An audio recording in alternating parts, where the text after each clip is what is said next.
kumpul seru, tambah ilmu baru, hidup bugar makin happy tiap hari. Bersama Rumpi Sehat, ruang edukasi, inspirasi seputar kesehatan. Hey, hey, hey, hey. Hey. Assalamualaikum, halo Sobat Sehat, selamat bertemu kembali di Rumpi Sehat, ruang untuk meningkatkan pengetahuan informasi seputar kesehatan. Di tengah dinamika kehidupan saat ini, kita sering dihadapkan oleh berbagai tantangan, mulai permasalahan ekonomi, permasalahan sosial, bullying, hingga permasalahan lain yang kita tidak sadari telah berdampak pada kesehatan mental kita. Melalui episode Rumpi Sehat kali ini, kami hadir untuk membuka ruang yang edukatif dan penuh makna agar kita memahami pentingnya menjaga kesehatan mental. Baik Sobat Sehat, telah hadir di studio Rumpi Sehat Dr. Seni, spesialis kedokteran jiwa dari RSUD Belambangan. Selamat pagi dok. Selamat pagi. Luar biasa, alhamdulillah di tengah-tengah kesibukan beliau, hari ini bisa menyempatkan waktunya untuk bergabung dengan Sobat Rumpi Sehat di studio kami dok. Alhamdulillah. Saya biasanya sering mendengar nama Dr. Seni, biasanya melihat hanya di papan nama yang di rumah sakit. Alhamdulillah hari ini bisa langsung bertemu ya dok. Dan alhamdulillahnya bertemunya tidak sebagai pasien dok, tapi sebagai host ya dok. Alhamdulillah. Iya dok, sehat ya dok hari ini dok? Sehat. Sehat, oke dok. Baik, sebelum kita membahas lebih detail mengenai kesehatan mental, mungkin Sobat Sehat di rumah ingin tahu dok, sebenarnya kesehatan mental itu seperti apa sih dok? Baik, Assalamualaikum warahmatullahi wabarakatuh. Selamat pagi, salam sejahtera buat kita semua. Salam sehat jiwa juga buat masyarakat Banyuwangi dan Sobat Rumpi Sehat ya. Sebelum kita mulai, mungkin saya akan sedikit menjabarkan tentang kesehatan mental. Jadi kesehatan mental itu adalah suatu kondisi di mana kita secara pikiran, perasaan, dan perilaku dalam kondisi sehat. Kriterianya bagaimana? Ada 4. Yang pertama itu adalah merasa sehat dan bahagia. Yang kedua itu adalah mampu menghadapi tantangan hidup. Yang ketiga itu adalah menerima orang lain sebagaimana adanya. Dan yang keempat adalah berpikir positif terhadap diri sendiri dan orang lain. Jadi gimana kita itu tetap merasa sehat ya, ngerasa bahagia walaupun katakanlah tetangga kita atau saudara atau siapa mungkin ada yang kurang berkenan, yang membuat kita kurang bahagia, tapi tetap kita berusaha untuk tetap bahagia. Terus di zaman sekarang ini Bukan pura-pura bahagia ya dok ya? Nah itu yang tidak boleh. Terus zaman sekarang ini kan kita tahu ya banyak masalah yang terjadi, entah itu di diri kita sendiri, di keluarga kita, atau di lingkungan kita. Nah, itu kita anggap sebagai suatu tantangan. Jadi bagaimana sikap kita supaya kita mampu menghadapi tantangan itu.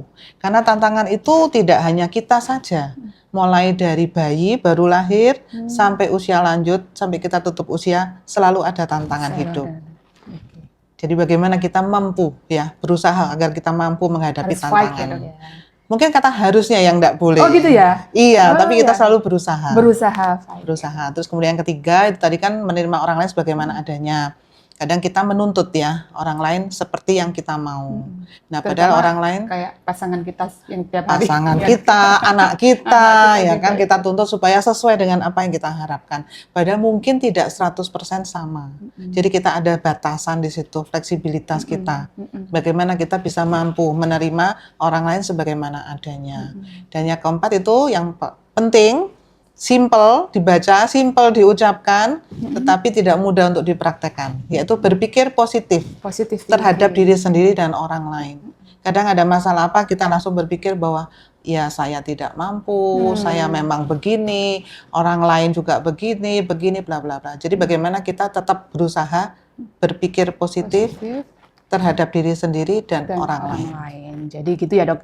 Jadi kalau ada tantangan harus ditantangin ya dok. Kata gitu, harusnya dok. jangan. Oh nggak boleh harus. Supaya tidak menjadi suatu tuntutan. Ya, supaya kita fleksibel. Berusaha untuk tantangin gitu dok ya. Berusaha untuk menerima. Oke dok. Keren sekali. Kemudian dok, kalau secara umum ini dok, masyarakat di sekitar kita seperti apa sih dok kondisi mentalnya kalau dilihat secara kasat mata? Mungkin atau dari pasien-pasien dokter yang sering berkunjung ke dokter tuh seperti apa kebanyakan dok? Ya kalau boleh saya cerita, saya sebagai spesialis kedokteran jiwa masuk di RSUD Belambangan tuh tahun 2010. Dari 2010 sampai sekarang 2026, sudah 16 tahun, itu saya lihat masyarakat Banyuwangi ini semakin sadar akan pentingnya kesehatan mental. Jadi kalau dulu mungkin pasiennya bisa dihitung dengan jari, semakin lama masyarakat semakin sadar berkat mungkin juga edukasi dari kita semua, apa cara seperti ini ya, terus kemudian juga kemajuan teknologi, sosmed dan sebagainya. Jadi mereka mulai aware tentang pentingnya kesehatan mental. Kalau untuk dilihat kondisi kesehatan mental masyarakat Banyuwangi, saya rasa ya dengan adanya peningkatan pemahaman tentang kesehatan mental, otomatis kita berharap kesehatan mental pun juga akan membaik. Membaik ya dok ya. Gitu. Oke. Kemudian dok, seberapa penting sih dok kondisi mental ini dibandingkan dengan kesehatan fisik, misalnya kesehatan mental dan kesehatan fisik? Kalau dibandingkan sebenarnya sama pentingnya. Kenapa? Karena tubuh kita ini terdiri dari fisik dan psikis, lahir batin. Jadi kalau misalnya kita ngerasa sakit di fisik kita, organ kita, secara psikis kita juga akan mengalami gangguan. Demikian juga sebaliknya. Jadi sama-sama baiknya. Sehat fisik, kalau mentalnya nggak sehat juga nggak bagus. Sehat mental, tapi kalau fisiknya juga ada gangguan, sama juga. Oh, gitu ya. Sama pentingnya jadi. Sama pentingnya ya, nggak ada yang lebih penting ya dok? Nggak ada, Dua-duanya sama-sama lebih penting. Oke. Nggak punya uang pun tetap happy ya dok? Gitu kah? Diusahakan. Diusahakan. Jadi dalam kondisi apapun seperti yang dokter tadi harus berusaha untuk ini ya dok, menerima ya dok ya. Iya, tapi nggak pakai kata harus, Mbak. Oh iya, harus lagi. Harusnya ini. Oke dok. Kemudian dok, faktor apa saja sih dok sebenarnya yang bisa mempengaruhi kondisi kesehatan mental seorang? Jadi untuk seseorang bisa mengalami gangguan mental, itu penyebab pastinya sampai saat ini belum diketahui. Tetapi diduga ada peranan dari faktor biopsikososial, di mana 3 faktor ini saling berperanan. Berapa persentasenya kita tidak tahu. Faktor biologi, bio, psikososial. Jadi bionya itu biologi, itu adalah suatu faktor di mana ada kondisi genetik misalnya, atau kondisi gangguan hormon, gangguan neurotransmitter, yang akhirnya mempengaruhi seseorang bisa mengalami gangguan jiwa. Genetik itu artinya mungkin ada keturunan gitu? Bisa jadi ada keturunan, cuman ya keturunan pun juga tidak menjadi gangguan jiwa 100%. Karena ada faktor psikososial yang lainnya.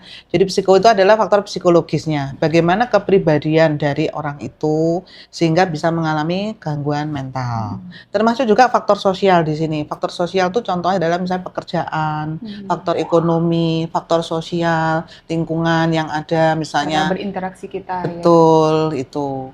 Terus ada juga mungkin perpindahan, pindah tugas, mutasi, kayak gitu adaptasi, ya. Adaptasi di tempat yang baru. Ya, jadi kadang-kadang kita tidak tahu yang mana yang paling berperanan. Cuman memang dugaan ada faktor biopsikososial ini yang memicu terjadinya gangguan mental itu ya. Jadi nggak selalu bionya yang dominan juga nggak bisa belum tentu, gitu ya, belum. Okay. Jadi kita tetap aware ya dengan 3 faktor itu. Kemudian dok, dampak jangka panjang dok, jika memang ada gangguan mental nih dok, dan tapi tidak disadari sehingga nggak langsung ditangani, itu dampaknya seperti apa sih dok? Kalau dampak secara luas itu bisa terjadi. Pertama dari fungsi ya, fungsi pasien itu sendiri. Saya katakan pasien karena kan sudah mengalami gangguan mental. Jadi fungsi seseorang bisa terganggu.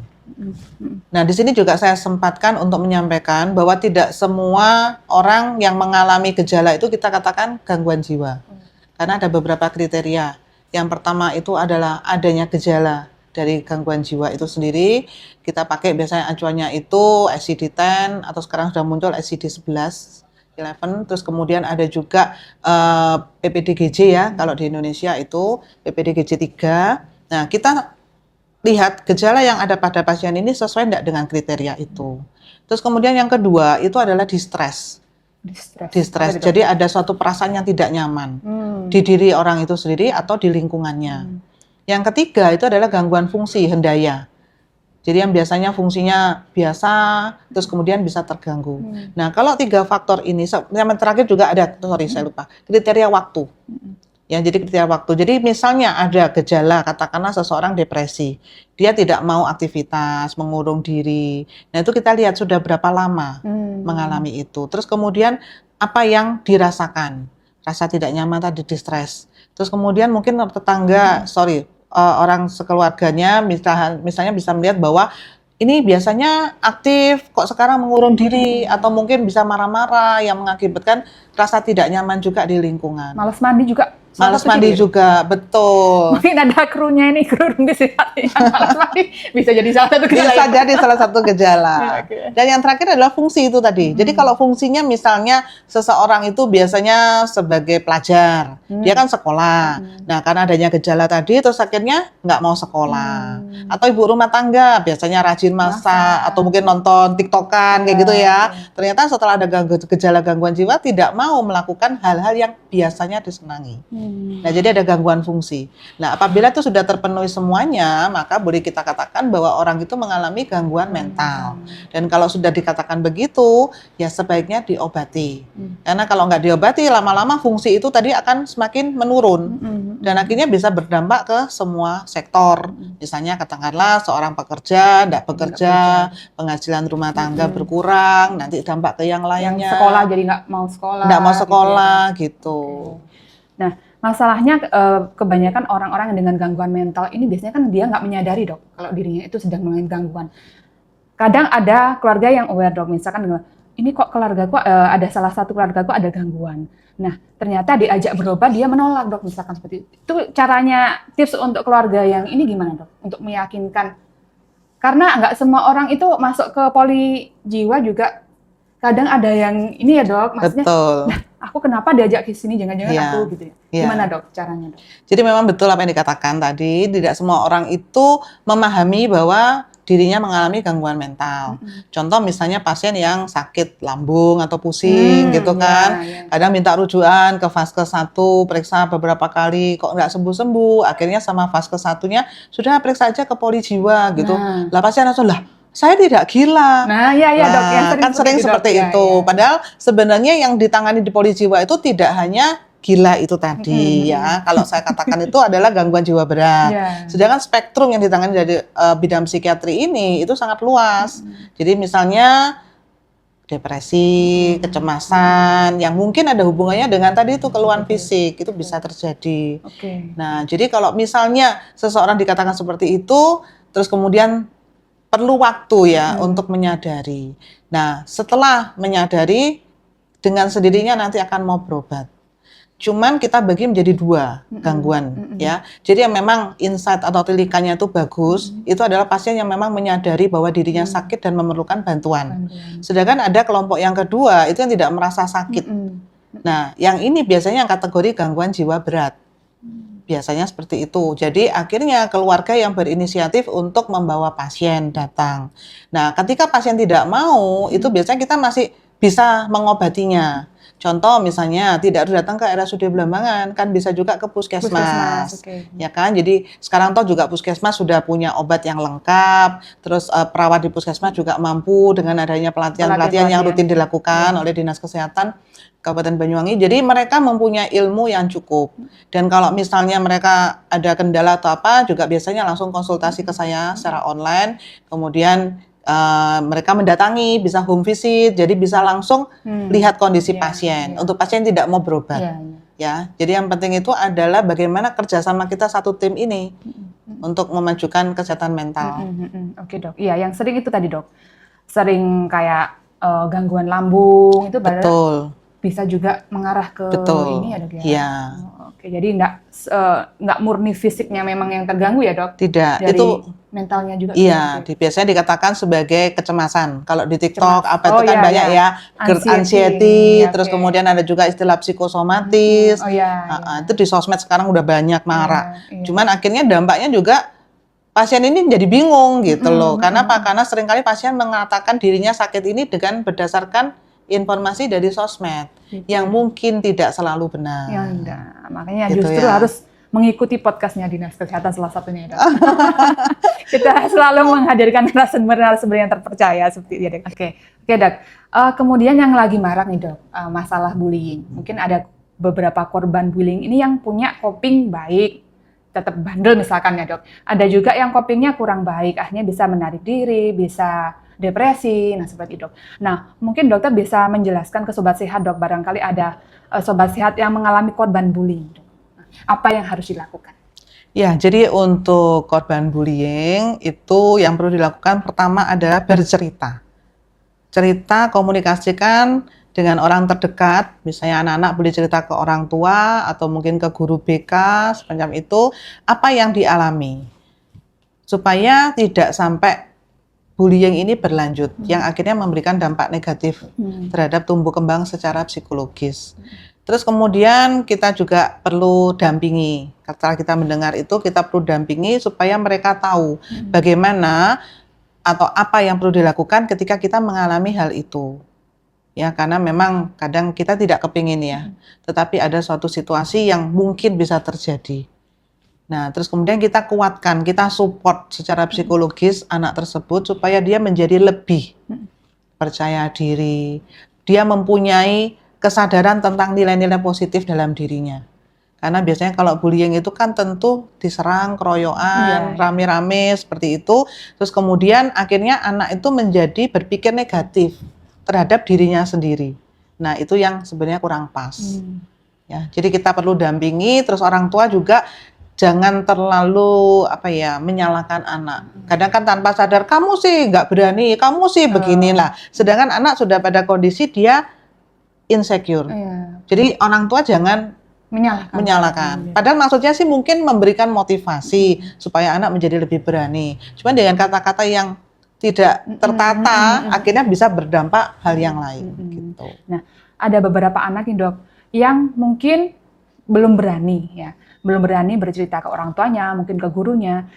Justru mereka itu kadang ada yang lebih nyaman curhatnya di medsos dok. Nah, nggak dapat solusi, malah kadang dibully juga, dibully oleh netizen. Nah, seperti itu dok. Bagaimana dok? Boleh nggak sih kita curhat di medsos dok? Ya, sebenarnya untuk di medsos itu adalah privasi masing-masing. Tapi perlu kita sampaikan kepada si anak bahwa bagaimana dampak positif dan negatif setelah kita melakukan sesuatu. Contoh di medsos, kalau seandainya dapat tanggapan yang positif, mungkin akan bisa meningkatkan rasa percaya diri atau rasa aman buat anak itu. Tapi kalau sebaliknya bagaimana? Apakah dia siap dengan konsekuensinya? Dan kita tahu begitu kita sudah posting sesuatu, itu sudah dalam sekian detik langsung. Karena sosmed sekarang kan juga sangat mudah cepat penyampaiannya. Oke. Baik, seperti itu dok. Kemudian dok, ini masalah gadget juga. Ini banyak orang tua yang kadang menganggap memberikan gadget kepada anak itu suatu bentuk kasih sayang. Seperti ya dok ya. Ulang tahun, masih TK, SD, oke, minta kado HP, seperti ini ada minta kado tab, nah seperti itu. Bahkan ada beberapa bayi pun yang sudah pinter scroll TikTok dok. Nah, sebenarnya seberapa besar sih dok pengaruhnya gadget ini terhadap perkembangan anak? Ya, jadi sebenarnya kita sudah memberikan batasan untuk penggunaan gadget itu, dan juga di Indonesia sendiri ada aturan yang mendukung tentang hal itu, yang memang baru luncur ya kemarin tanggal 28 Maret 2026 itu tentang peraturan pemerintah nomor 17 tahun 2025 bahwa ada batasan tentang penggunaan gadget itu untuk anak di bawah usia 16 tahun. 16 tahun, oke. Nah, untuk orang tua sendiri hendaknya menyadari bahwa penggunaan gadget ini perlu diwaspadai karena bisa memberikan dampak positif, begitu juga sebaliknya. Apalagi kalau yang dilihat konten-konten yang tidak sesuai.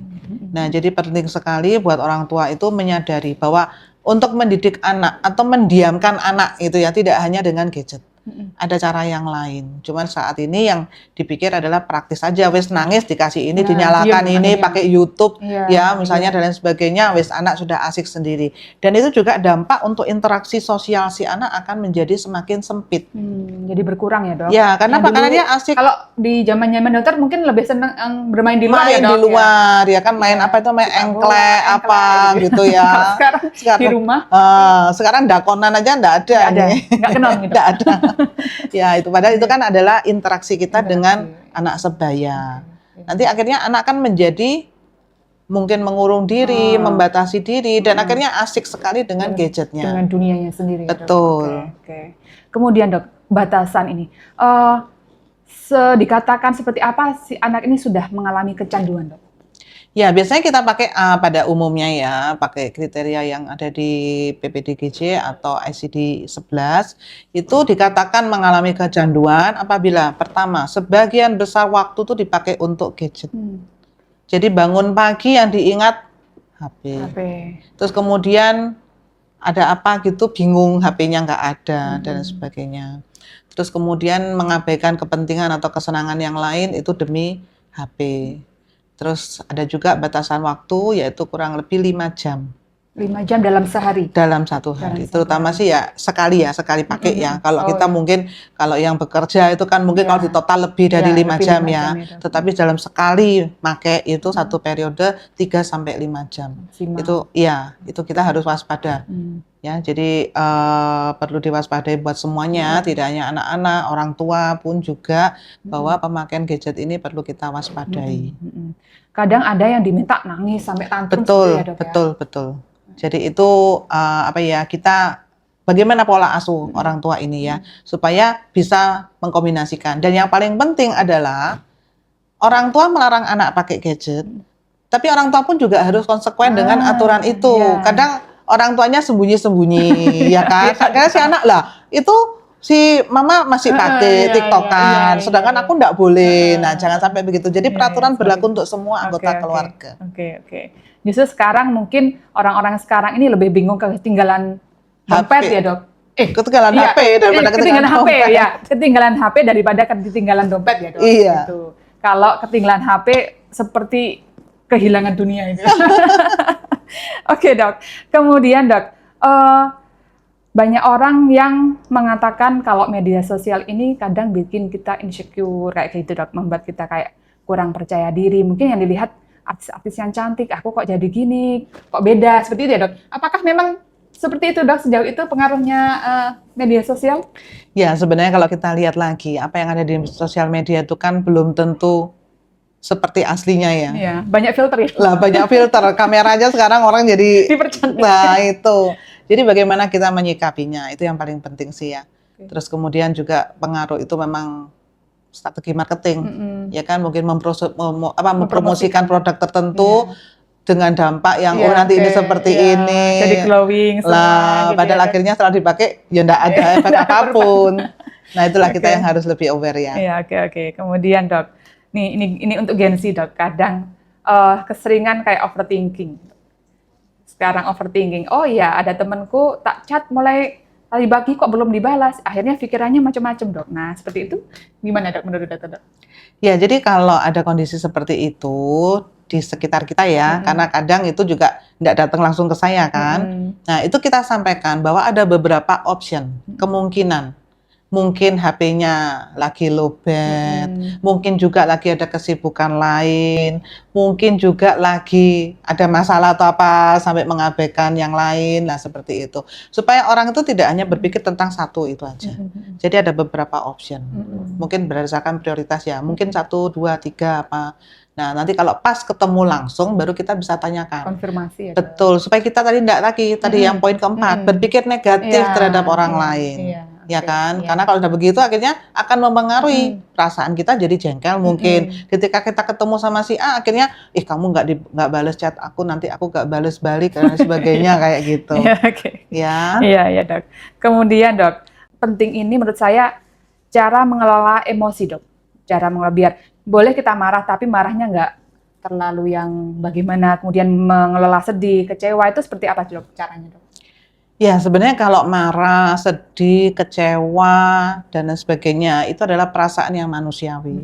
Setiap orang akan punya rasa marah, rasa sedih, kecewa, bahagia.